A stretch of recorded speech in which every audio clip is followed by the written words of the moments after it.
Hi, welcome to Ouch, I'm a Soul, a podcast to keep us spiritually strong by contact with the ancient wisdom of India. I'm your host, Cyril War, also known as Chandrasekhar, and today we're continuing with our series Prayers in Bhakti, where we look at famous prayers found in the Bhagavata-Purana, also known as the Srimad Bhagavatam, considered in the text itself to be the ripened fruit of all the Vedic literatures, and from a historical point of view, the text of all sacred texts of ancient India, which has by far, hands down, had the most influence on all of South Asia, and especially India, and now the rest of the world in terms of, philosophy and cultural and artistic productions of all kinds. So last time we were looking at the famous prayers of Queen Kunti. If you know your Mahabharata, she's the famous mother of the five Pandavas, including the famous Arjuna from the Bhagavad Gita, and she's considered by followers of the Vedic tradition to be, one of the greatest devotees of God that ever walked this earth. And it's no accident that an entire chapter in the first book of the Bhagavata-Purana is dedicated to her prayers to God, to Krishna. So let's look at the verse that we are going to read today, which is text number 20, where she speaks to Krishna. And do you actually think that God can actually come down into this world? Like, is that something that you can sort of conceive of? Well, according to this text, the answer is yes, and so let's look into it. So the verse goes like this: Tata paramaham sanam muninam amalatmanam bhakti yoga vidhanartam katam pashyema histriya. This is the translation by Srila Prabhupada, the most widely read translation in the world, translated in the 1970s. And so she says, Queen Kunti says to Krishna, she says, "You yourself descend to propagate the transcendental science of devotional service unto the hearts of the advanced transcendentalists and mental speculators, who are purified by being able to discriminate between matter and spirit. How then can we women know you perfectly?" So let's unpack this verse, right? First of all, she speaks to God and she says you, right? You yourself. So once again, for those who are not familiar with the Bhagavata-Purana, here we're talking about a theology of personalism, a theology where the divine is not only seen as the technical term is Brahman, right? Or, divine consciousness into which we all merge into, which doesn't have a form, which is non-localized, etc., but is also a supreme, all-powerful, omniscient, etc., but person, a supreme being with an individual personal personality, right? If you're into philosophy, I highly suggest reading books on personalism. There's many Christian philosophers who have developed beautiful, systems of thought based on this premise that all souls are individuals, are all persons, and God ultimately is also a person. And so the Bhagavata-Purana says the same thing. You descend yourself, right? You yourself descend. So from the get-go, Queen Kunti is establishing that God definitely has a personal aspect to him, in the sense that God is a person. God is a person, and she addresses God the person, and not, God the energy, right? So she says, you yourself descend to propagate the transcendental science of devotional service. So first of all, this notion of descend, of divine descent, that's we're talking about the avatar theory here. The avatar theory, the notion that God not only resides in his kingdom, in the spiritual world, in the Christian notion of heaven, but simultaneously, while eternally residing in his own abode, he also descends to this world. He also descends into this world, and not just once, but repeatedly. I think now is a good time to make a reference to a super famous verse from the Bhagavad-Gita, the text par excellence, right, of all the Vedic texts, where God himself says, Yada yada hi dharmasya glanir bhavati bharata, etc., etc. Those two famous verses from the 4th chapter where God says, I myself descend, repeatedly, again and again, whenever dharma is going down, and adharma, or irreligious or unrighteous life rises, I myself descend, right, to protect the pious, to annihilate the miscreants. I myself, descend in my original form. So this notion of avatar, which literally means, avatara, like divine descent into this world, is very much a component of Hindu theology and especially of the Bhagavata-Purana philosophy. And therefore you have this list of all the different avatars who come down. Matsya the fish, Kurma the I get them confused. Matsya the fish, Kurma the boar, Nishingadev, half man, half lion. Buddha, Lord Buddha, interestingly enough, is considered to be an avatar who comes down, although he's more in the category of a self-realized soul who comes down. They're also called avatars. But here we're talking about avatars in the full sense of the term, where the body that descends into this world is completely transcendental, not just a soul inside a physical body, but an entire spiritual body, the original spiritual body of God, right? And so, followers of the Vedic tradition believe that God descends repeatedly into this world, as it's believed he descended about 5,000 years ago, Krishna. And he spoke the Bhagavad Gita and so on. And it's also believed, at least I believe so, and more people in the world today believe that Supreme Vishnu, that Supreme Person, appeared 500 years ago in the form of Lord Chaitanya. In 1486 to be precise. And he was the one who, historians note that. Of course, historians, academic historians won't claim that he's directly God. But historians do note that he was the one who gave a restart, let's say, or revamped the wave of devotion that swept India in the late 15th and 16th century, and which has had repercussions in the modern Western world today in the form of kirtans at every yoga studio and big bhakti festivals and so on. So Kunti is saying you yourself descend, right? So there's this accepted notion that God descends into this world to do what? Well, as Krishna says in the Gita, right? To protect dharma, to uphold dharma, and what does that mean? That means to make sure that people stay spiritual and to help people become reconnected to the divine, to God, as opposed to sliding down into more and more dark consciousness, right? To protect dharma and to also to protect those who want to be dharmic, those who want to reconnect and stay connected to God through, as we will see in the next sentence here, through what? Through the process of bhakti. Through the process of bhakti, right? You yourself descend to propagate the transcendental science of devotional service unto the hearts of the science of devotional service. Why is it called a science? Well, there's this notion that God provides a system, a yuga dharma as it's called, a system by which a soul can reawaken his or her dormant God consciousness if he or she applies himself or herself to a particular daily practice. And hence the notion of sadhana comes into being here. Sadhana meaning, a daily practice. So in particular, for example, being up before dawn, if possible, and chanting names of God on a regular basis. Worshipping, with articles of worship such as incense and flowers and ghee lamps, a particular form of Krishna or Vishnu or God.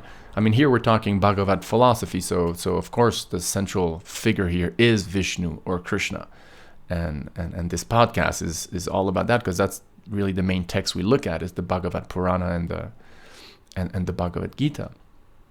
So by this daily practice of chanting God's names, of reading sacred scripture, of offering food to God also, right? This notion of offering one's non-meat, it has to be vegetarian because Krishna says so, if I may say, in the 9th chapter of the Bhagavad Gita. So one offers one's food to a picture or a deity of Vishnu or Krishna before eating it, and then eats that food with the idea that this food has been blessed by God. That's the science of devotional service that Queen Kunti is talking about here.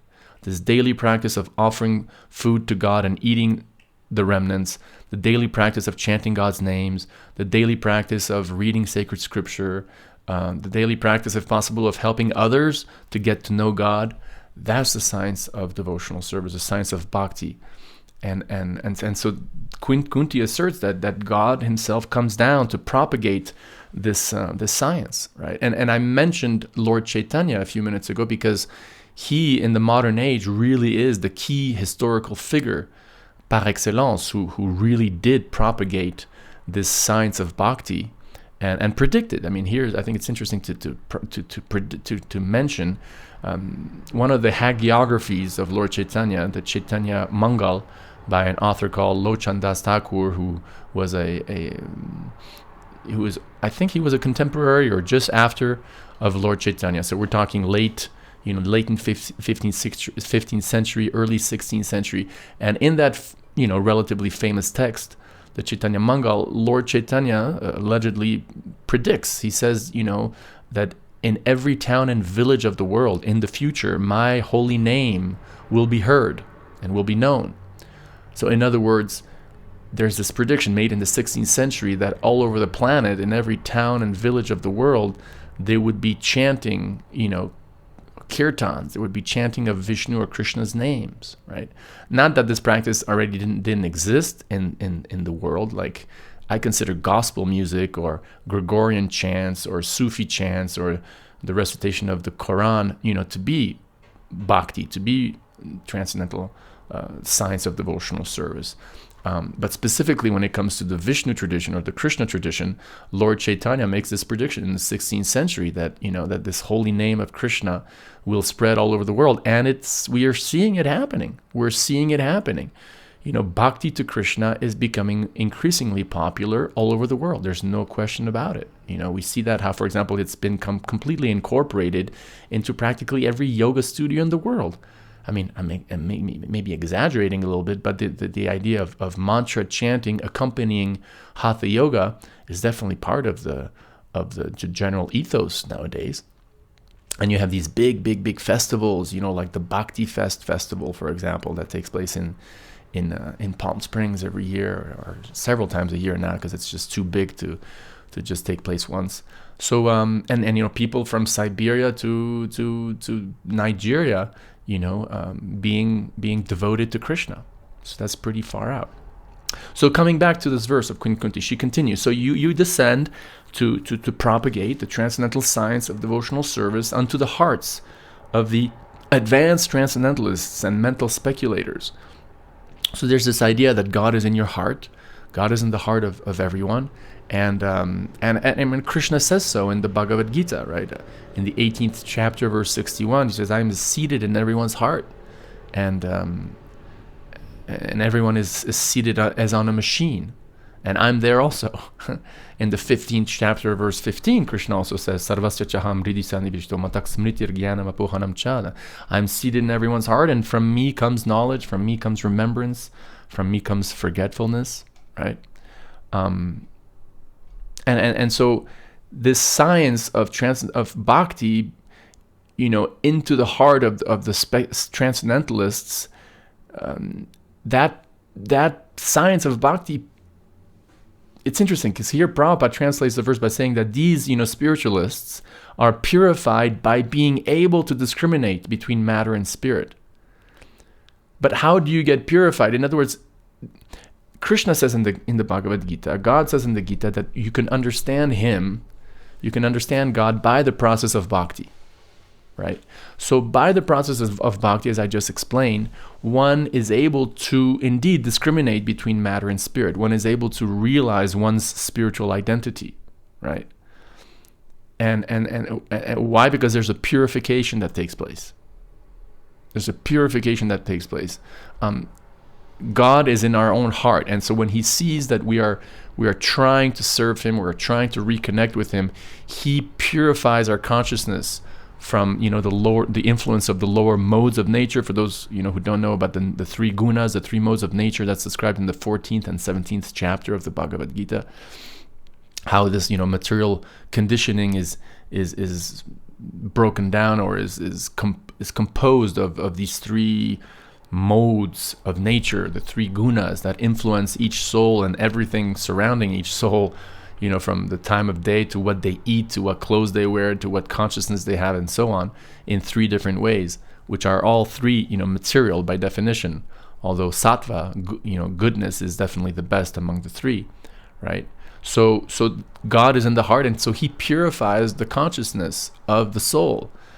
Here, Lord Chaitanya, for example, quoting him again, he talks about the effect of chanting Hare Krishna, the Hare Krishna mantra, or the chanting of God's names in general, as having the effect of Cheto Darpana Marjanam, the cleansing of the mirror of the mind. So imagine you have a mirror and there's a lot of dust on it. So you take a damp cloth and you clean that mirror. Well, that's what happens when you engage in this, transcendental science of devotional service, according to this text. There's a purification that takes place, and the result of that is that you're able to see yourself as a soul, and you can start realizing, ouch, I'm a soul. You can start realizing, whoa, I'm a soul inside a physical body, right? So now finally, to conclude, Queen Kunti makes an interesting comment, which some women or some men, I guess, also would kind of, be offended by, maybe. She says, how then, given that you yourself descend to propagate this transcendental science of bhakti into the hearts of the advanced transcendentalists and mental speculators, meaning, great philosophers and so on, who are, purified because they're able to discriminate between matter and spirit, how then, she says, can we women know you perfectly? She contrasts women to, great philosophers. So here I'd like to quote 3 or 4, the last part of the commentary on this verse by Prabhupada, who translated this verse. And I find it quite interesting, and I want to read it to you. So here is what he says, because there's a good lesson to learn from it. So in the commentary to this verse, Prabhupada says, women in general are unable to speculate like philosophers. Now, I don't want to be apologetic, but I want to be also. The fact is that I think this statement is factual, that there are exceptions, but if you take 1,000 women and 1,000 men, generally speaking, you'll find more men who are intense mathematicians and philosophers, right? That doesn't mean that they're better. And as a matter of fact, that's the lesson to learn here, is that material qualifications are not a qualification for having God love you. And as a matter of fact, women, if we accept that they have more of a simple accepting nature than men, actually have an advantage. Prabhupada continues here saying, right, while they're unable to generally speculate like philosophers, they are blessed by the Lord because they believe at once in the superiority and almightiness of the Lord, and thus they offer obeisances without reservation. The Lord is so kind that He does not show special favor only to one who is a great philosopher. Super important point. He knows the sincerity of purpose. For this reason only, women generally assemble in great number in any sort of religious function. In every country and in every sect of religion, it appears that the women are more interested than the men. This simplicity of acceptance of the Lord's authority is more effective than showy, insincere religious fervor. I've been doing kirtans recently at a yoga studio in Paris, a Jivamukti yoga studio in Paris, and with a friend, Ramanaji from Brazil, and every time we do a kirtan, let's say there out of 50 people who show up, invariably there's like 45 women and 5 men, right? And it's true. You go to a church, you go to a synagogue, women generally show up in greater number to religious functions, right? And so Prabhupada here in the commentary to this verse talks about how, they have this ability, women more so than men, generally. Again, we're making generalizations, but I think generalizations are not bad, because if they do correspond to factual numbers, to factual statistics, then they're correct, right? But they generally are able to believe at once in the superiority and almightiness of the Lord, right? And thus they offer obeisances, and thus they're more, willing to offer their hearts to God and to accept, a submissive attitude towards the almightiness of God, something that, male ego sometimes, forbids or blocks, like speaking as a soul inside a male body. It's like, who are you? Like, I'm, you know who I am. Like, why should I bow down to you? So in that sense, women tend to perhaps be a little bit more humble sometimes, and that's an advantage, right? So what should you, take home from this? Well, first of all, remember that according to the Bhagavata-Purana, according to the Bhagavatam, which is, again, considered to be the crème de la crème, the essence of all the Vedic literatures, God is a person, ultimately. God is a person. From him emanates this Brahman effulgence into which so many people want to merge into. But that Brahman is not ultimate. That Brahman emanates from God. So you should remember that. You should remember that, ultimately God's a person. And that's good news, because that means he's in your heart also. And that means he hears you. He knows your struggles. He knows your pains.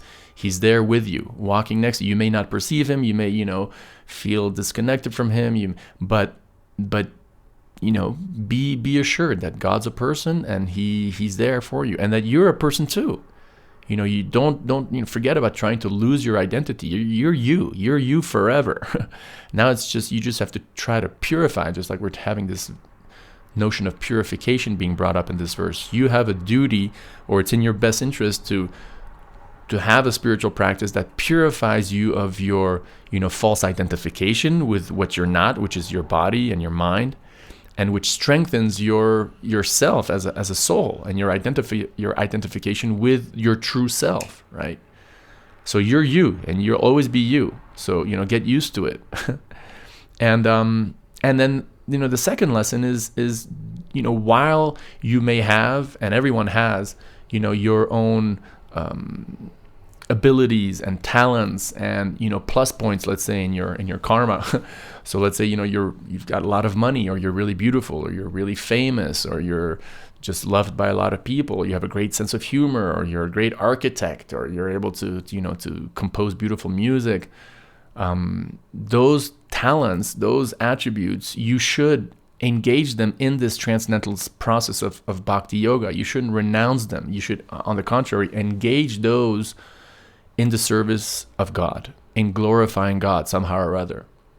And when you do that, those qualities, those special things that you may have, those superpowers that you may have, become spiritualized, and they purify you as a person, as a soul, right?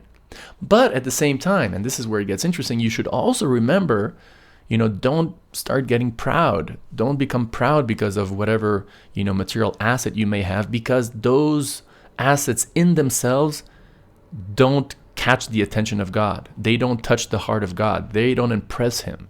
And they're not the key to, getting his blessings, right? They are material qualities, and no material quality, no material qualification grants you the mercy of God. What God is looking for is, as Prabhupada mentions here in this commentary, sincerity of purpose. So remember that, while you shouldn't renounce your material qualifications, that you should engage in God's service, you should also remember that, hey, ultimately it's my love for him and my expression of sincere devotion and my real sincerity of purpose, that I just want to love and serve God. That's what's going to touch, God. And that's your ultimate treasure, your ultimate qualification. So we went over this verse. We've got a few more. Queen Kunti really gives these beautiful verses. So we're going to spend the next few podcasts still looking at these verses. It's interesting. She says she's not, she's just a woman, but she makes these really sophisticated, beautiful, theological remarks about God. So we're gonna dive into more of those beautiful prayers in bhakti, and meanwhile, we should continue, with our practice of bhakti and of chanting God's name regularly, and believing and having faith that God really is in our heart and He's there for us, and that our goal in life is simply to live a God conscious life, and that whatever tomorrow brings, that we're there. That song by Incubus, whatever tomorrow brings, I'll be there with open arms and open eyes. So that we'll be there ready and strong in bhakti, strong in Krishna consciousness, strong in God consciousness, and in that way we can have a beautiful life. Hare Krishna. Krishna Kirtana Gana Natana Pano Premamritam Manidhi